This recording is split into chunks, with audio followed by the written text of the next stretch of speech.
We're joined now by Husker Alliance Sean Callahan. Sean, good morning. I want to go to this game off the bat because Nebraska is obviously, both teams are 5-4 entering this game on Saturday, but Maryland's riding a 4-game losing streak. Nebraska's trying to get bowl eligible for the first time since 2016. On that note, which team to you will seem more desperate this weekend? Gosh, I mean that's a great question. I think for Nebraska, it's just being at home, the pressure to get that 6 win, kind of knowing what it means for the program. I think getting the 6 wins is probably more important for Nebraska right now than it is for Maryland. I mean, just knowing how many more people care about football at a high level here in a place like Maryland. So I would say the pressure's on Nebraska because I guarantee you this, Jake and Sid, there aren't 40 people, 50 people at the weekly press conferences at Maryland asking questions to the quarterbacks and the players. So, yeah, I think the pressure is obviously on Nebraska. Sean, you've been around a lot. You pay close attention. How many people do you think are asking Loxley questions on a Tuesday? Seriously. Take it around 10. Oh God, I wouldn't even have said that. I was shooting high, but you've got a Rivals guy, a 247 guy there. There's no On3 site there because it's not a big enough market for coverage. And then a few newspaper guys, and then some possible local television guys. But who knows? Yeah, I would imagine not very many. Okay, Sean, I'm just going to lay it on the line here. This is the conversation in the state. Do you think Nebraska's in a spot where they have to go into the portal to get a quarterback? I'm just saying. It's trending in that direction. I don't know how you could look at the overall operation and say they're in a good spot for quarterback next year. I mean, Jeff Sims, if he was playing well and starting and could come back another year, I think he'd be okay with where it's at. But that didn't happen. Nowhere in the discussion in August was Heinrich Haarberg. Nowhere. And he's been the starter, and he's stepped up and done a great job for what they've asked him to do. But I don't know if you can say he's the long-term answer for Matt Rule, or they want this guy to be a 3-year starter going in. So, yeah, I would think at minimum you have to bring a portal guy in now to come in and compete. And obviously he's got to win the job.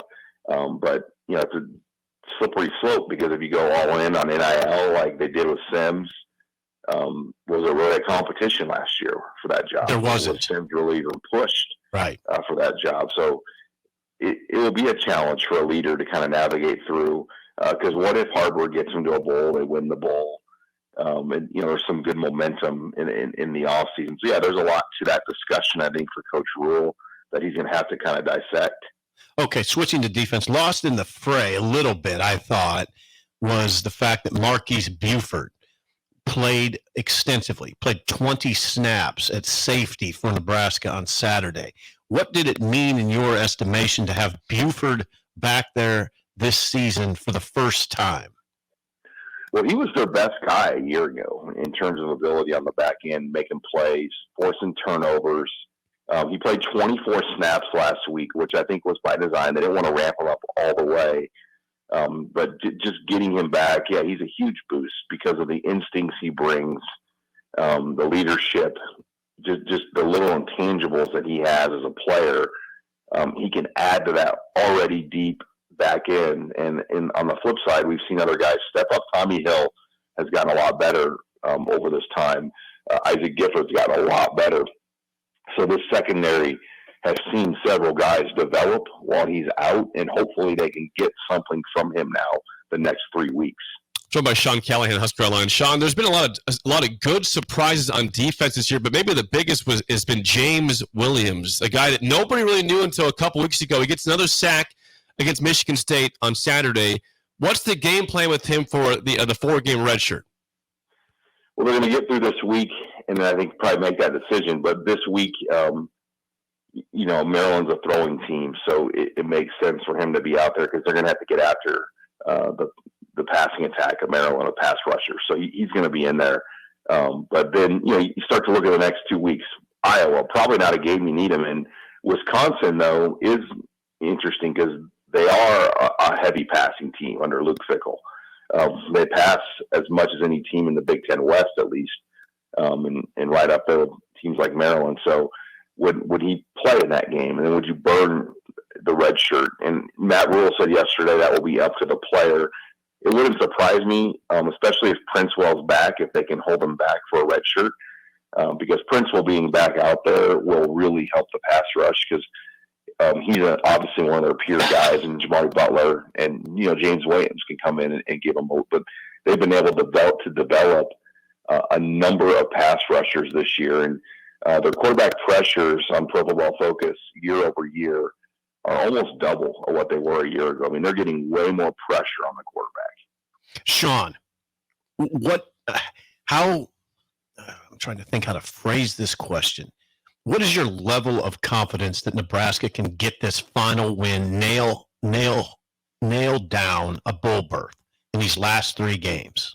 If they can prevent the big plays. I mean, if they get down to Maryland and have to bust and get down 14 points or something, this will be a hard team to come back against, because Nebraska can't really score points at a high level. They haven't played a team in the last month that could score at a high level. Maryland has the ability to. Will they is the question. Yeah, that's a good point. So they cannot allow Maryland to get going because the Nebraska offense is just not geared to score a lot of points. So I think, if they can keep this low-scoring, ugly, they'll win this game. But if it gets high and they give up some busts on the back end because of Maryland's passing attack, this is a tough matchup for them. What's high? 24? When you say high, is that 24? No, I think high 20s to the mid-30s. Okay. I mean, if it gets in the 30s, that's a tough number. Good night. I think in the 20s that they're okay. Sean, always good stuff. Thanks for the time. We'll chat with you again next Wednesday. Thanks, guys. Husker Online, Sean Callahan.